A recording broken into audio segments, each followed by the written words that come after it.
Je vous le disais en titre, le contrôleur général de la police, Ansoumane Camara Bafoué, a entamé une autre tournée de prise de contact ce jeudi avec certains services relevant de sa direction de la police judiciaire à l'aéroport de Conakry.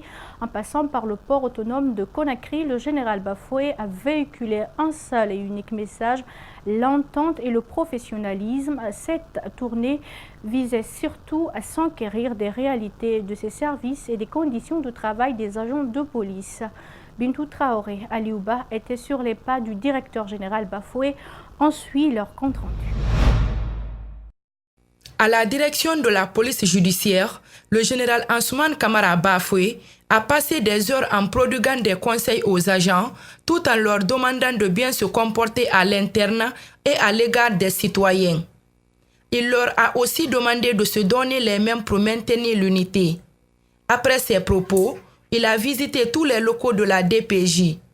Le directeur général de la police judiciaire est satisfait de cette visite.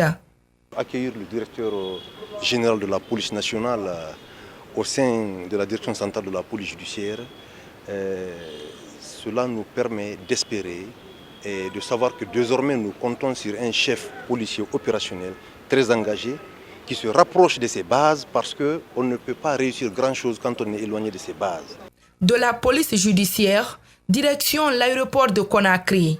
Ici, il a également prodigué des conseils à ses agents de police. Il a aussi visité le laboratoire d'analyse et de détection des documents de l'aéroport pour connaître son fonctionnement. Les policiers qui sont à l'aéroport sont les premiers policiers, ou voire même les premiers citoyens guinéens qu'on voit sur le plan comportement, habillement, sur tous les plans. Je suis venu leur dire que c'est eux les premiers policiers que l'étranger est à la rentrée et à sa sortie voit. Donc, c'est sans commentaire, c'est eux, ils doivent être corrects en accueil, corrects en habillement et corrects en langage. Le directeur général de la SOGEAG a tout d'abord remercié le général Bafoué pour cette tournée avant de mettre un accent particulier sur l'unité nationale entre les Guinéens. Dieu nous a donné un pays beau, de belles ethnies. Il faut que l'on se batte dans ce sens pour que la Guinée soit rayonnante.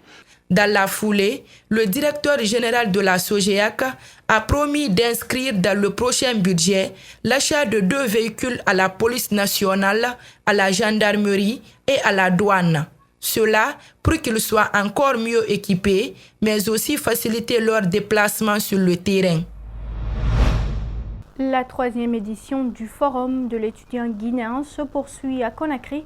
Ce jeudi, des élèves et étudiants ont assisté à un masterclass, un espace d'échange entre des cadres considérés comme des modèles de réussite et les participants. Abdourahmane Ba et Ibrahim Assori, 5 Souma.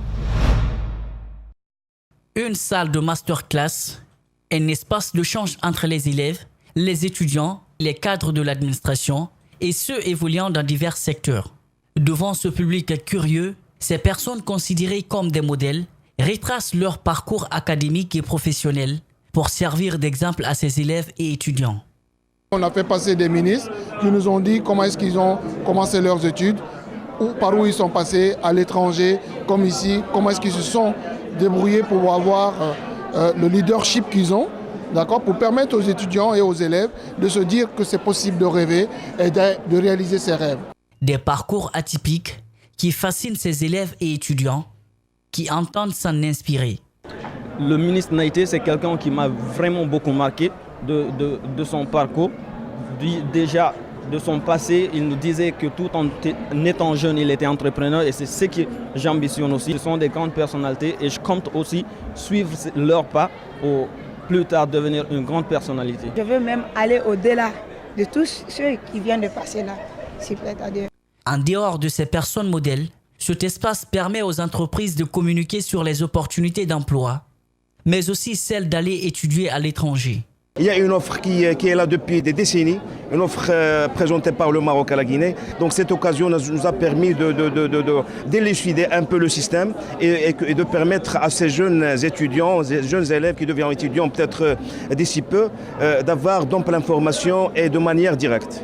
Ces échanges entre apprenants et cadres vont continuer tout le long de la tenue du Forum de l'étudiant guinéen qui prend fin ce vendredi 19 avril. Contraindre les nouveaux étudiants à choisir l'enseignement technique et la formation professionnelle à travers des orientations autoritaires, c'est la volonté exprimée mercredi par le président de la République au Palais du Peuple où se tient la 3e édition du Forum de l'étudiant guinéen. Cette annonce du président est plutôt bien accueillie. Quelques étudiants présents à ce forum s'expriment au micro de Ouminatou Sidibé et de Lamine Silla. Que l'action pédagogique ne réussit pas, l'État doit prendre la responsabilité d'une orientation autoritaire. Par ses propos, Alpha Condé montre sa volonté de faire de l'enseignement technique et de la formation professionnelle une priorité. L'avantage de cette formation est que l'étudiant est préparé à faire face à tout type de métier après ses études. C'est bien d'aller vers les universités techniques parce que là, on vous prépare sur ce que les employeurs ont besoin. On vous donne ce dont on a besoin sur le terrain. Il ne faut pas que les gens pensent qu'une université technique, vous n'avez pas un bon diplôme, que vous n'avez rien fait. Comme son prédécesseur, cette annonce du président Alpha Condé est bien accueillie par ce jeune étudiant dans la mesure où aujourd'hui la majeure partie des étudiants diplômés se retrouvent sans compétences réelles à la fin de leurs études. Moi, je trouve que c'est une bonne initiative de la part du président de la République.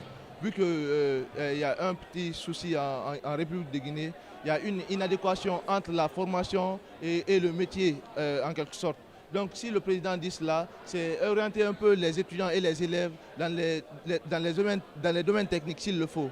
À l'enseignement supérieur, on voit qu'il y a un nombre élevé de chômeurs. Dans les écoles professionnelles, plusieurs outils sont à la portée des étudiants pour lier la théorie à la pratique. À l'école professionnelle, on peut apprendre là-bas des métiers. Vous comprenez? C'est pour étudier des métiers, pour ne pas qu'on reste comme ça dans la vie. Donc c'est un peu ça. Donc pour moi, ça c'est pas une chose qui est très très mal. Bon, j'apprécie quand même, donc c'est pas mal. Gagner un tel pari exige le soutien de l'État. Il doit rénover et construire des écoles techniques et professionnelles dans le pays. Ensuite, développer une politique qui encourage l'orientation des bacheliers vers les filières professionnelles.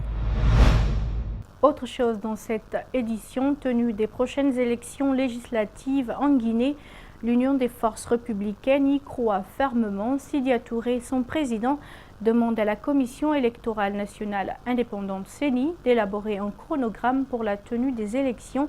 Il exige également un nouveau recensement électoral. Nos reporters l'ont rencontré après son passage dans les grandes gueules de ce jeudi. Malik Sangiana Kamara, Ibrahim Awal Kamara.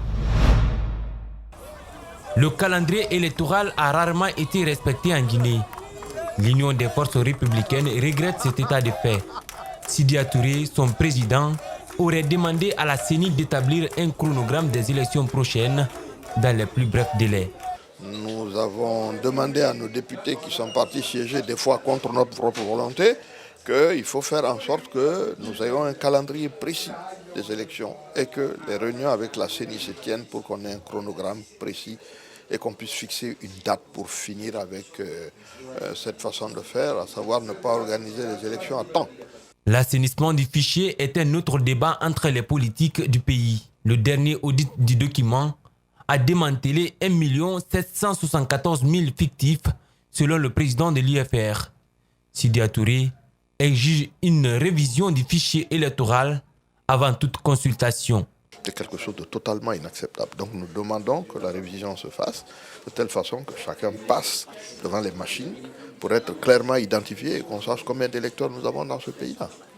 Membre actif du Front National pour la défense de la Constitution, l'ex-haut représentant du chef de l'État affiche son opposition à un éventuel 3e mandat du président Alpha Condé ou encore un changement de la Constitution. Nous allons travailler pour faire en sorte qu'on ne nous impose pas un 3e mandat dans ce pays. Ça, c'est une réalité que nous n'allons jamais accepter. Le parti de Sidia est accusé de procéder à des actions pour saboter des rassemblements des militants du parti au pouvoir ou des citoyens favorables à un référendum.